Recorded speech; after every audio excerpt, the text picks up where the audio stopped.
Olá, professoras e professores, tudo bem? Eu sou a professora Maristela e estarei aqui com vocês na TPC do Componente Curricular de História. Nesse momento, estarei apresentando algumas reflexões sobre um tema muito especial, que faz parte do nosso cotidiano, dentro das unidades escolares, nas nossas práticas e nos livros didáticos também. Tá bom? Vamos ver qual é o tema? Pois bem, vou apresentar para vocês então a nossa pauta, tá bom? Sobre isso. Vamos iniciar então com uma reflexão. Logo em seguida, apresentarei a vocês qual a competência específica que costura, né, todas essas apresentações, todas essas reflexões, tá? E aí, eis o nosso tema, a imagem. Faremos também algumas considerações sobre isso, de modo que inclui também modos de ler o silêncio, né, da imagem. E em seguida, comentarei rapidamente sobre a Praça Guilherme de Almeida, para apresentar a vocês, em seguida, né, um material de apoio aos professores, que faz parte de um educativo, de um museu, tá bom? Então, vamos seguir então nossa pauta, que a partir dessa reflexão, observe, leia.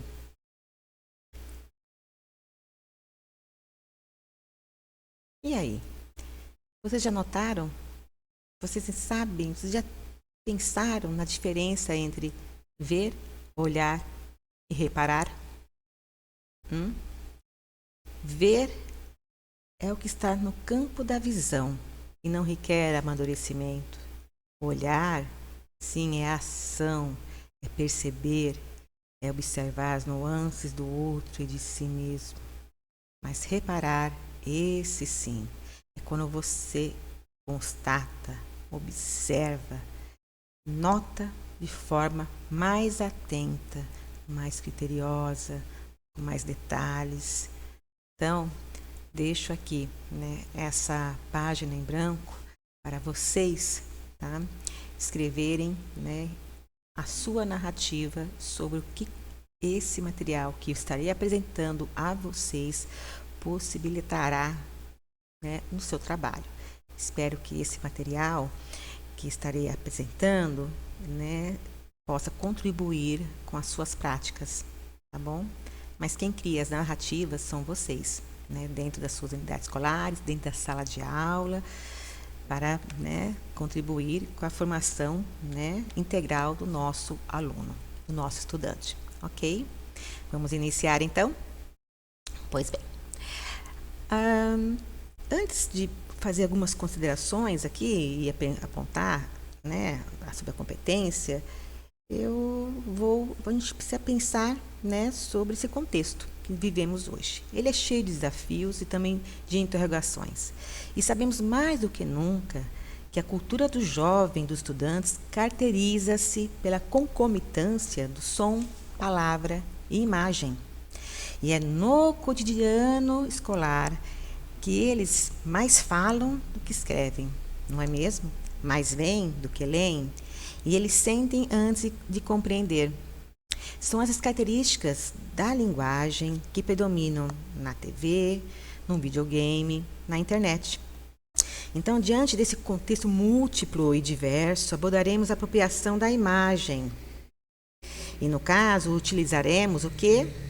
Um recurso visual, tá? Que é a fotografia. Tá? As imagens referem-se a práticas sociais em lugares cujo contexto de produção possibilita uma multiplicidade de significados e que nós, professores de história, podemos percorrer diferentes caminhos para propor uma cartografia de estudos e análises, seja pela história, pela sociologia, pela história das técnicas, história da arte, também pela filosofia, semiótica, entre outros saberes.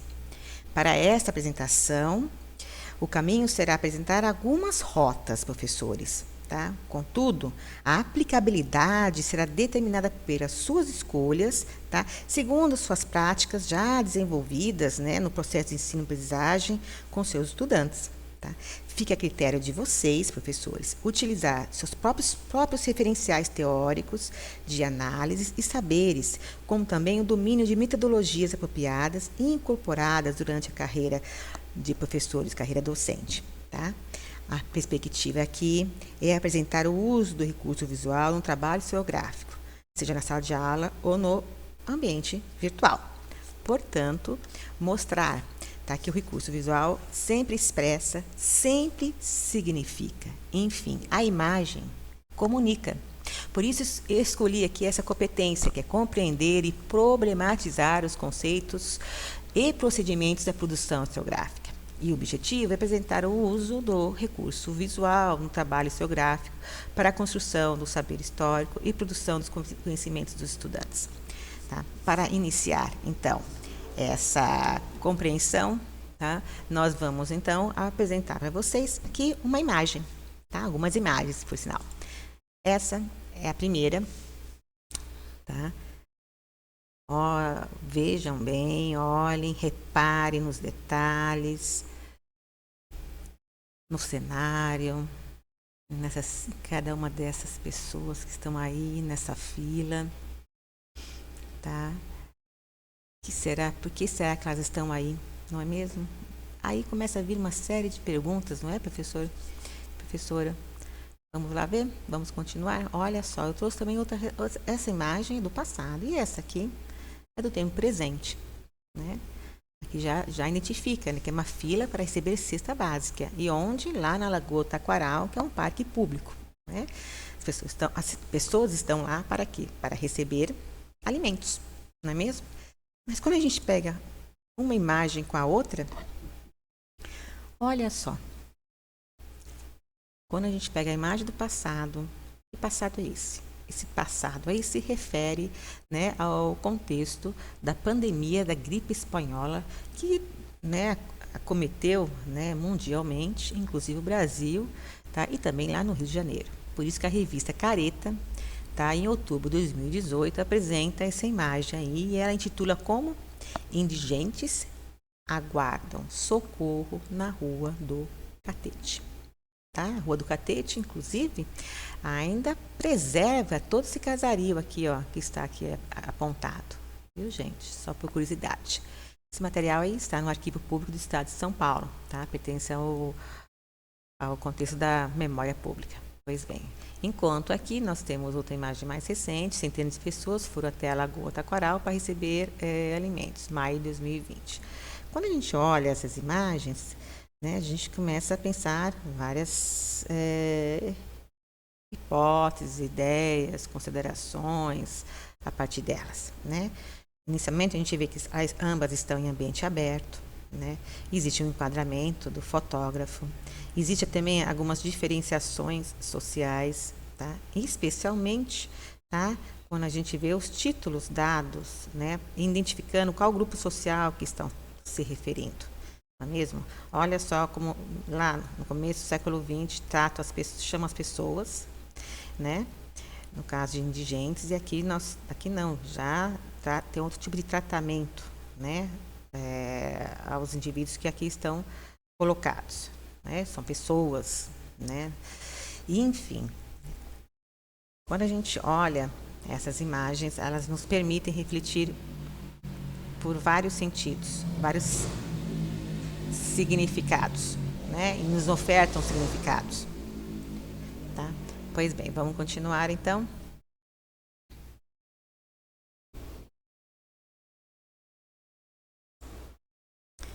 E essas imagens, tá? Olhem só, olhem, reparem, tem diferenças? O que vocês acham? Tem semelhanças? Pois bem, nós temos aqui duas imagens do passado e do presente, tá? Ambas também localizadas no tempo durante as pandemias, no caso isso aqui da pandemia, né, da influenza, tá? Que é a gripe espanhola. Aqui no caso eu optei em manter o título original da imagem, tá? As máscaras para proteção contra a epidemia da influenza em Nova York, em 1918. E essa aqui, né, é uma imagem retirada de um site governamental que diz: portaria estabelece orientações para prevenção ao novo coronavírus no ambiente de trabalho, tá?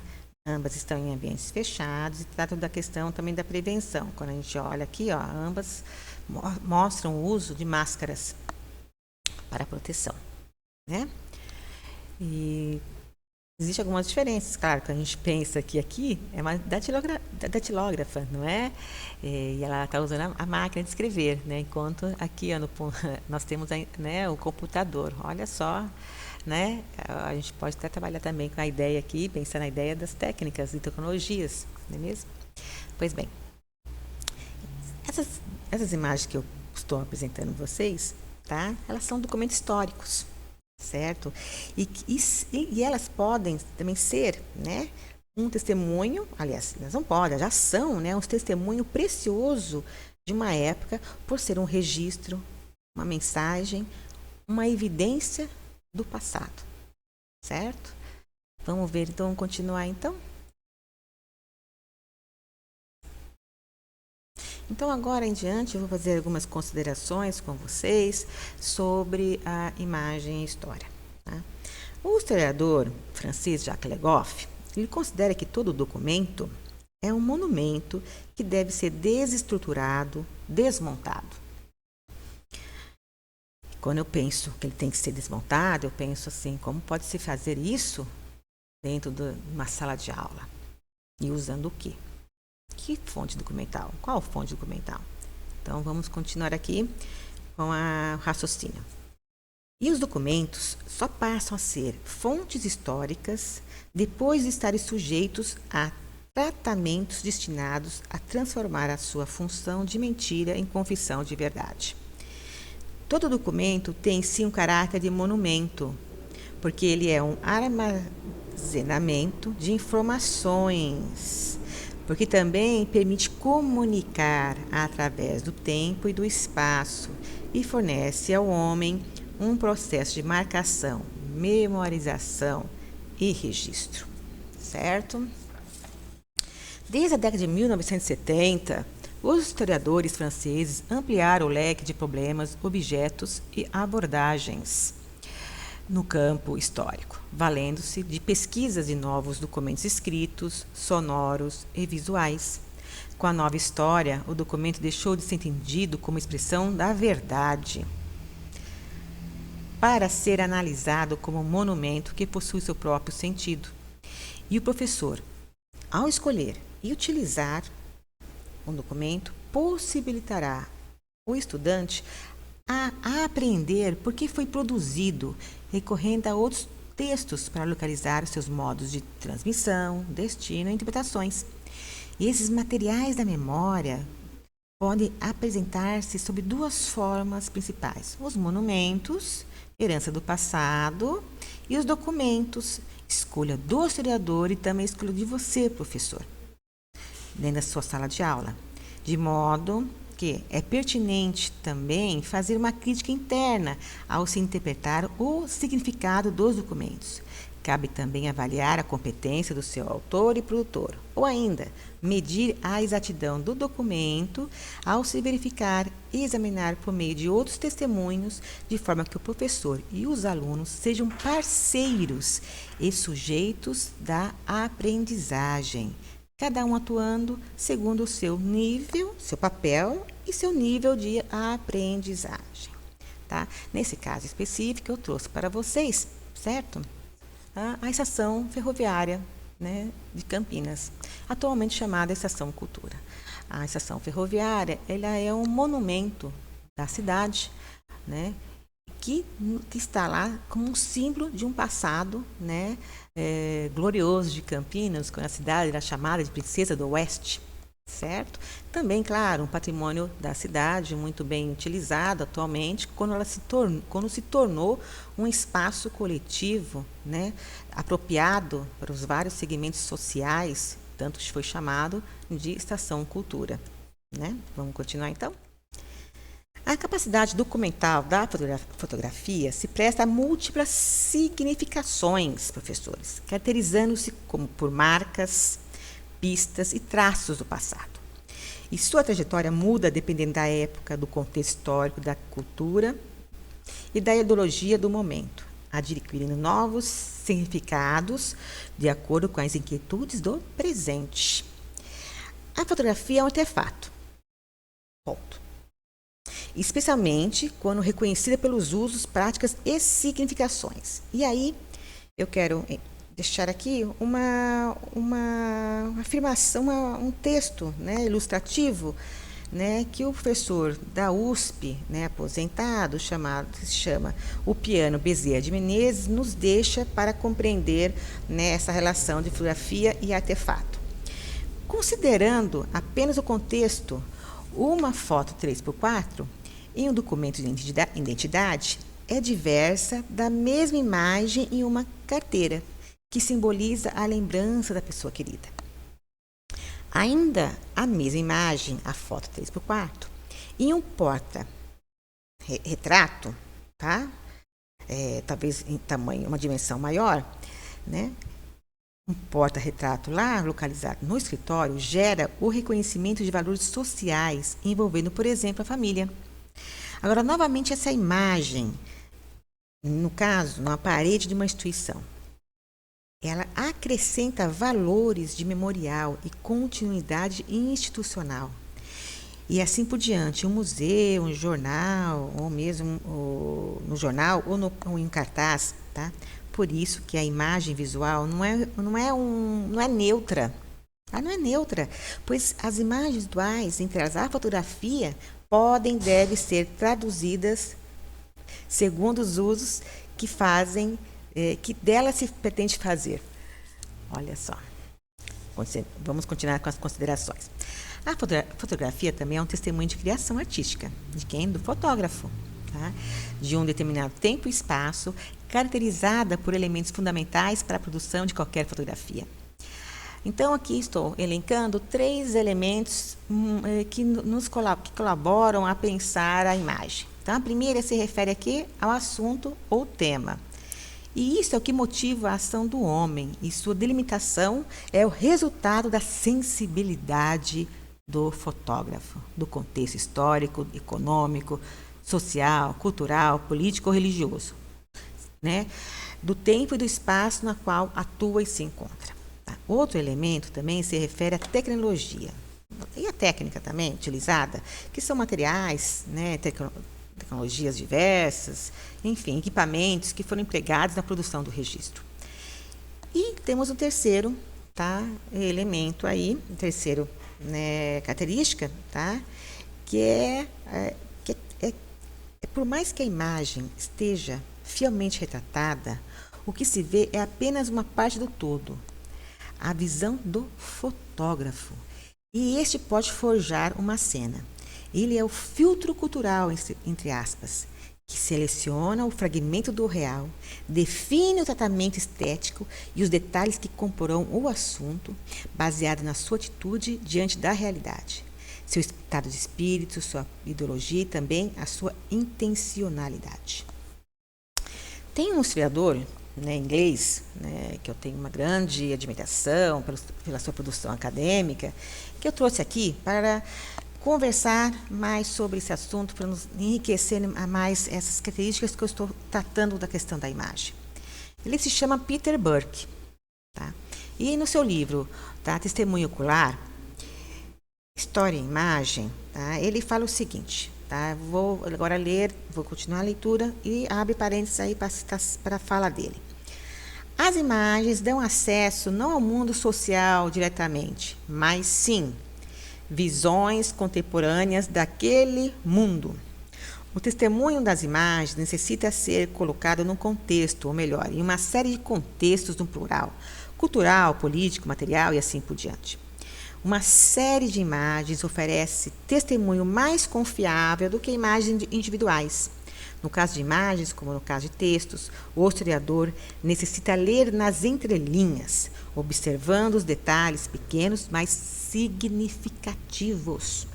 incluindo ausências significativas, usando-os como pistas para informações que os produtores de imagens não sabiam que eles sabiam, ou para suposições que eles não estavam conscientes de possuir, certo?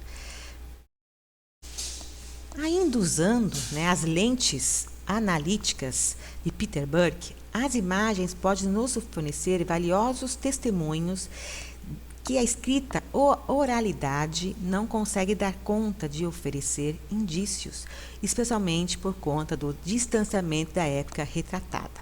Tá? Então, aí no caso, por meio das imagens, o professor, né, e o estudante pode ultrapassar as barreiras das histórias oficiais ou mesmo o que está escrito no livro didático, coisa que esses documentos não podem mostrar, como imagens do cotidiano de pessoas menos favorecidas economicamente e letradas, tal qual a imagem dos indigentes que aguardam socorro, ou seja, alimento, durante a pandemia, justamente as pessoas que não podiam perpetuar seu testemunho da sua época. Para analisar, né, e observar o silêncio que está nessa imagem aqui, tá, no começo do século XX, Peter Burke, ele indica que nós devemos sempre nos colocar, permitir, temos que visualizar, tá? Enfim, testemunhar, fornecer e simular, tá? Vários outros itens que fazem parte desse processo. Nós podemos, por exemplo, ver os objetos de devoção, os meios de persuasão, os cenários, as pessoas, os conflitos, os prazeres, ideologias, crenças, contradições, poder, emoção, eventos, enfim. Podemos reparar em cada um desses elementos, né, ao nos permitir observar, ver, né, e entender, tá, como isso está sendo colocado. Porque uma imagem dessa não se fornece muitos elementos, ela testemunha também, pode também dissimular, tá? Nesse caso específico, ela nos fornece, né, uma situação, né, em que está presente aí relações de poderes, não é mesmo? Ou mesmo relação de conflito. Tá?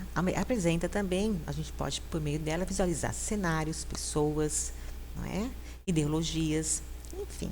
Tá? Deixa aí ao critério do professor compreender e analisar, né, aí na sua casa, na sua residência, essa imagem. Continuando. Para analisar uma fotografia como fonte histórica, alguns processos são indispensáveis. Tá? Primeiramente, né, realizar uma seleção, ou seja, escolher fotos para motivar o olhar do aluno e que provoquem questionamentos e também gerar problematizações, que será um momento em que a construção de sentido se fará ao contato com o objeto que se coloca no passado presente. Em seguida, também devemos atentar ao conteúdo da imagem, certo? Então, nós aí podemos fazer uma análise interna, tá? Ao descrever o conteúdo, tá? E a forma caracterizadas pelas situações, figuras, personagens, pessoas, ação, gestos, objetos, cenários. A distância também, está perto, está longe, também o tempo retratado, se é dia ou noite. Ou ainda, fazermos uma análise externa, tá? Ao buscar informações a partir do porquê, para quê e por quem as fotos foram feitas, de modo a apresentar, questionar, refletir possíveis intencionalidades do seu conteúdo, certo? E sim, também existe o recorte temático e contexto temporal e histórico para localização histórico-espacial, né, das imagens. Peter Burke ele ainda traz nesse conjunto de análises duas outras perspectivas. Entendam bem que eu estou trazendo aqui para vocês, né, uma metodologia de leitura de imagem, tá? Não, claro que isso é uma metodologia, ou seja, ela tem algumas restrições, por um lado, né, ela tem o seu valor também, né? Mas deixa a critério do professor usar a que acha melhor, né? Se embasando, seja em outras áreas, como filosofia, semiótica, como eu acabei de falar, ou na história da arte também, que existe também outras formas metodológicas de fazer a leitura de imagem. O que eu estou apontando para os senhores, nesse momento, é uma proposta, né, metodológica, né, baseada em alguns autores, tá? Inclusive o Peter Burke, tá? Em que ele parte de duas análises. Análise iconográfica, né, quando se refere à realidade exterior do objeto retratado, que é uma descrição dos elementos que compõem a imagem, ou ainda, né, ele propõe uma análise iconológica, que é a realidade interior do documento. Aqui situa-se a intenção, os objetivos para quais tal imagem foi realizada, certo?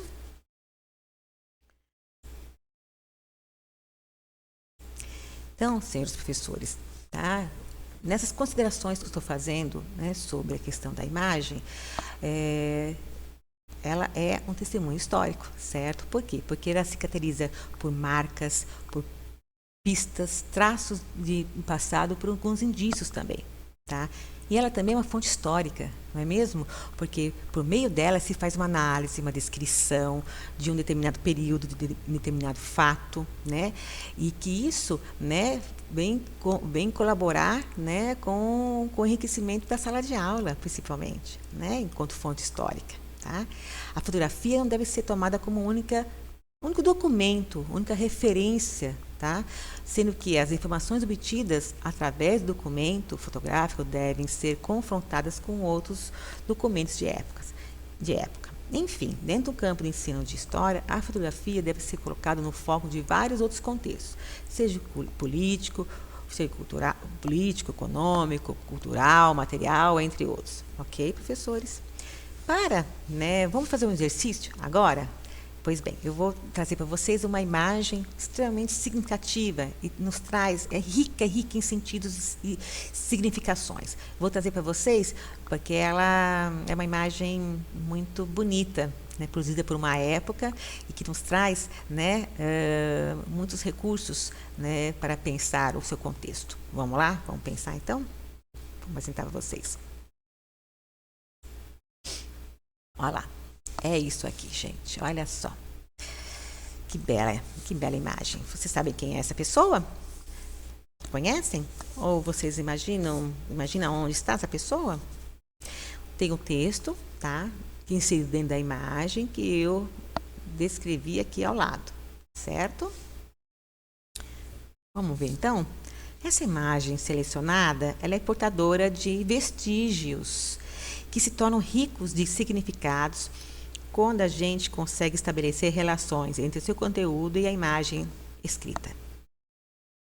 Essa imagem, né, ela é a representação de um poder político e ela faz parte de um acervo do site aí indicado, tá, do FGV CPDOC, tá? E mais ainda, não é uma simples fotografia de perfil, não. Essa imagem é um documento, ele é um cartão postal que foi editado pelo DIP. Vocês lembram que é DIP, gente? Vou lembrá-los. O DIP era o Departamento de Imprensa e Propaganda, que se tornou o órgão coercitivo máximo da liberdade de pensamentos e expressão durante o Estado Novo e o porta-voz autorizado do regime. Essa foto, né? Ela está datada por volta de 1937 a 1945. Então, acertaram de quem estou falando? Quem é essa figura? Essa personalidade política? Acertaram? Já dei vários indícios para vocês, hein? Pois bem, ela nos permite ver quem? No caso, Getúlio Vargas, tá? E testemunha uma estratégia de promoção, tá? Uma estratégia de promoção, vejam só, do presidente, que sim, sempre que foi, né, se tornou uma personalidade política. E para promovê-lo, o que fez o fotógrafo? Ele escolheu um enquadramento que sugere que seu olhar está além da janela, no caso de um avião, porque foi dentro do texto tem um indício lá que nos leva a entender que está, né, dentro de um avião, certo? Além, né, além disso, o fotógrafo ele queria evidenciar um traço da personalidade do fotografado, representando e transformando uma experiência banal, que é o andar, né, de avião, em um momento excepcional.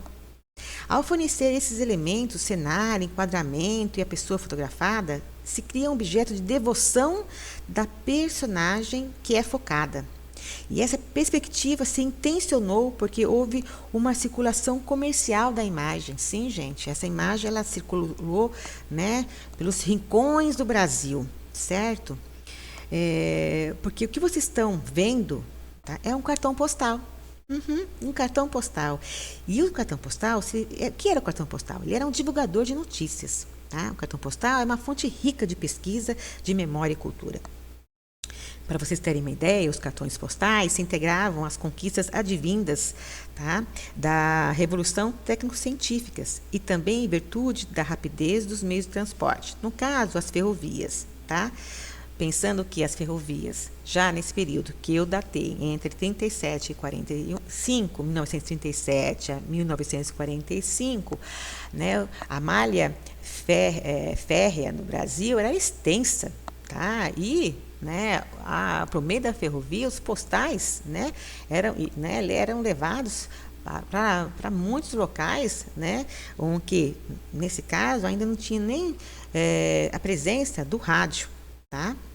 Pois bem, continuando, então esse contexto, né, de acesso, né, levou uma rápida aceitação por parte do público, dos vários tipos de públicos que existiam, né, e estimulou a produção e a comercialização dos postais. Então, eu vou deixar aqui um dado para vocês, só para se ter uma ideia do quanto os cartões postais foram importantes, né, na circulação de novidades, ideias, circulação de imagens, de cidades, enfim. Tá? Vou te dar uma ideia para vocês. Só no período de 1907 a 1912, o Correio distribuiu 81.963.000, tá, cartões postais em todo o Brasil, sendo que a população naquele momento, gente, era da cifra de 20 milhões de habitantes. Olha só a importância desse recurso. Portanto, os cartões postais, enquanto reprodução fotográfica, teve ampla inserção social e grande consumo, tá, em larga escala. Tá? Também, tanto no final do século XIX, como também nos primeiros anos do século XX. Tá? E claro, gente, convenhamos, né? Getúlio Vargas e o DIP, tá? O Departamento de Imprensa e Propaganda, eles reconheceram o valor do cartão postal, compreenderam o quanto era importante esse divulgador de notícias, principalmente para que ele serviu como aliado devido à massificação e à popularização por ser economicamente acessível e por se ter tornado uma mania. Aliás, olha só, ele era ainda uma mania nacional na década de 30. Aliás, eu acho que, vamos dizer, eu acho que muitos de vocês, professores, conhecem, receberam na nossa infância, adolescência, né? Enfim, eu creio que muitos já receberam cartões postais, já enviaram cartões postais, né? Parentes, amigos, não é mesmo? Ou vocês lembram dessas práticas, né? Entre os parentes, entre os seus avós, enfim, né? E isso era muito comum. Bem, mas vamos voltar à imagem, então. Esse retrato, tá? Ele corporifica a maneira como se pretende conceber o espaço material e social do Brasil. E o texto potencializa a marca da presença de Getúlio Vargas quando a mensagem se expressa como um devir, ao transformar sua pose de modelo como um indício histórico. Olha só, finalizando, né, no texto, olha o que o texto fala, tá? Finaliza assim, né? Expressão perfeita nesta fotografia, que será da história, tá? O interesse do presidente Vargas pelo país que governa é um interesse dinâmico, que tem expressão perfeita. Esse interesse está sendo, pela forma dele olhar para a janela, olhar para o Brasil lá do alto. Olha como o texto ainda nos dá dados, né? Pois fixa o chefe da nação numa das inúmeras vezes em que deixou a capital da República para atingir pelos ares os mais profundos rincões da terra brasileira, né? Esse olhar que ele está fazendo, né, para fora para a janela, olhando o Brasil, olhando os rincões, né? Olha que quantos sentidos e que nos pode que vem em função dessa perspectiva. Então, o significado dessa imagem, como qualquer outra imagem, depende do seu contexto social, de forma ampla, né? Deve-se considerar também os contextos cultural, político, como geral também, né? Bem como as circunstâncias nas quais a imagem foi encomendada, exibida, divulgada, mostrando o que, como diz como bem frisou o Peter Burke, uma visão contemporânea daquele mundo, daquele momento, não é? Mas a gente tem que considerar outro item, né? Lembra, o Peter Burke falou também, né, que deve-se considerar que uma série de imagens oferece testemunho mais confiável do que imagens individuais. Então, aqui deixo para vocês o convite, né, aos professores, tá? Caso queiram conhecer outros cartões postais, né, acessem o site, deixo aqui, né, está aí no vídeo, que lá vocês vão encontrar, tá, vários outros postais em que se faz, né, referência, por exemplo, à educação, se faz referência também ao estado bélico do Brasil, tá, naquele momento, tá? Enfim, tem outros temas, né, sendo que foram utilizados, né, para divulgar as ações do senhor, né, do presidente Getúlio Vargas naquele momento, e foram feitos tudo por cartões postais. Deixo aí para vocês, né, a provocação de vocês irem lá e conhecerem mais, se vocês, né, desejarem, tá bom? Vamos continuar aqui então? Pois bem. Aí deixo uma pergunta para vocês pensarem nesse momento. Quais iniciativas poderiam ser propostas pelos processos de ensino-aprendizagem sobre o tema de hoje? Quais? Já pensaram? Seja dentro do universo online ou seja também dentro na sala de aula. Quais? O que eu estou aqui apontando para os senhores e ofertando, tá, é uma possibilidade e uma metodologia de leitura, tá bom? Pois bem, vamos continuar então. Agora vamos lá. Então, saio lá do Getúlio Vargas e venho aqui. Por que será? Eu vou explicar para vocês. Vocês conhecem esse lugar? Já viram? Pois bem, aqui, tá? É a Praça Guilherme de Almeida. Essa praça, ela fica no Largo do Rosário, tá? Na região central de Campinas, tá? Guilherme de Almeida, né? Inclusive tem um busto, tá? Que está localizado aqui, ó, à minha direita, tá? Ele nasceu em Campinas, era um campineiro, tá? E ele foi advogado, jornalista, hidaltista. Ele também foi crítico de cinema, poeta, tá? Ensaísta e tradutor. Ele teve uma boa trânsito em várias linguagens diferentes, não é mesmo? E ele foi homenageado, né, em Campinas, atribuindo o nome de uma praça, o nome dele, em frente, né, justamente ao Palácio da Justiça de Campinas, né, ao Fórum de Campinas, tá? Não somente isso, para vocês terem uma ideia, tá? Existe também um museu, né, Casa Guilherme de Almeida. E eu vou apresentar para vocês porque eu trouxe isso para vocês, tá certo? Vamos lá ver agora. Aqui. Esse é uma casa, é um centro de estudos de tradução literária, tá?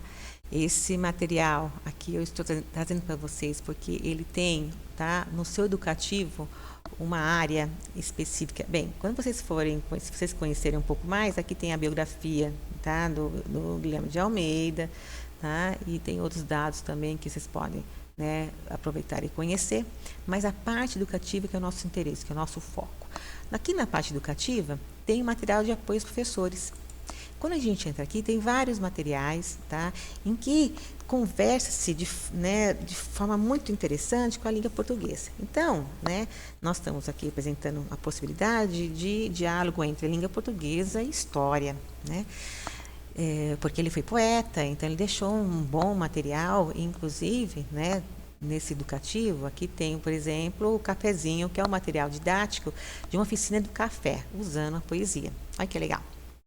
Pois bem, o nosso interesse está aqui, ó, nesse item aqui, ó. Cartões postais, uma viagem imagética e visual. Tá? É uma oficina que foi realizada lá e eu achei muito interessante, que fecha essa minha apresentação. Tá? Embora seja considerado hoje um meio, né, antigo de correspondência, o cartão postal ainda é utilizado como modo de recordar e compartilhar momentos e sentimentos com pessoas que estão distantes. Olha que interessante, né? Nós estamos tão distantes uns dos outros, né, nesse período da pandemia, na quarentena, os alunos estão morrendo de saudade das escolas, talvez não das aulas, né, gente? Sabemos como são nossos alunos, né? Mas as escolas estão morrendo de saudade, sim, né? E entendemos muito bem, afinal de contas, né, a escola é um espaço muito importante para a formação deles, para as relações sociais que eles estabelecem, né, dentro do ambiente escolar. Então, eu deixo aqui uma sugestão que cada um, né, determina como se quer fazer, como fazer, enfim, né, se quer fazer, deixo aí a critério de cada professor e professora. Então, quando eu li isso aqui, compartilhar momentos e sentimentos com pessoas que estão distantes, por que então não pensar nesse aluno, né, quem vocês têm contato, não promover entre eles uma troca, né, um estímulo a fazer o quê? A fazer um cartão postal, tá? Como uma forma, né, deles colocarem lá seus sentimentos, as suas observações, as suas leituras do momento, tá? E depois eles vêm, né, trocar isso na volta às escolas, não é mesmo? Fica aí uma sugestão. Pois bem, aqui está o passo a passo, tá, desse material educativo, cujo título que eles deram é Cartão Postal, uma imagem, uma viagem imagética e textual. Portanto, trabalha, né, tanto com a competência escritora como a leitora. Tá? Aqui está o passo a passo, eles falam, olha, a faixa etária é dos 8 a 12 anos. Nossa, a gente pode ampliar isso aí, não é mesmo? Tem as etapas, tá? E tem quais elementos que compõem, né, um cartão postal, os elementos de composição textual. Tá tudo aqui, muito interessante. Né? Diz também quais são os materiais necessários. Né? E olha só, aqui está, né, o exemplo de cartão postal, o que colocar em cada item aqui, tá? Tá muito bem boladinho, tá? Tem outros modelos aqui e fica aqui a sugestão, tá, de trabalhar com o cartão postal de uma forma prática, né? Já tive notícias que teve escola que já fez isso, né? Interessante, eu achei muito bonito essa ação. Enfim, tá? Fica aqui uma sugestão para os senhores, né, pensarem a respeito, tá? Vamos continuar aqui então. Bem, as minhas referências, tá? Estou terminando aqui. São esses autores, tá? Eles são minha base para minhas falas que eu fiz aqui com vocês, tá? Desde a Cícero Bittencourt, Peter Burke, o Ciro Flammarion Cardoso, tá? O Boris Kosoy, né, que é um grande especialista no campo da fotografia, e claro, o Jacques Legoff, que trabalhou com memória. Tá? Então, todos eles contribuíram com as observações e as colocações que aqui fiz com vocês. Tá? E também as reflexões, certo? Mas e as referências imagéticas? Estão aqui postas também, tá bom? Caso vocês tenham algum interesse em saber aonde elas estão, tá? No caso aqui, ó, do Getúlio Vargas, tá? Tá aqui todo, tá? Para vocês terem só mostrar detalhadamente, né? Existe um dossiê, tá, sobre a Era Vargas, certo? E no subitem, né, Estado Novo, tá? Então foi lá que eu tirei os cartões postais, esse cartão postal, porque existem outros lá ainda, tá, gente? Enfim, espero que deixo aqui meu obrigada, tá? E espero, né, que esse trabalho, né, que eu apresentei a vocês, tá, esse material que eu apresentei a vocês, possam, né, colaborar com as suas práticas, né, seja na sala de aula ou seja em trabalho remoto, tá bom?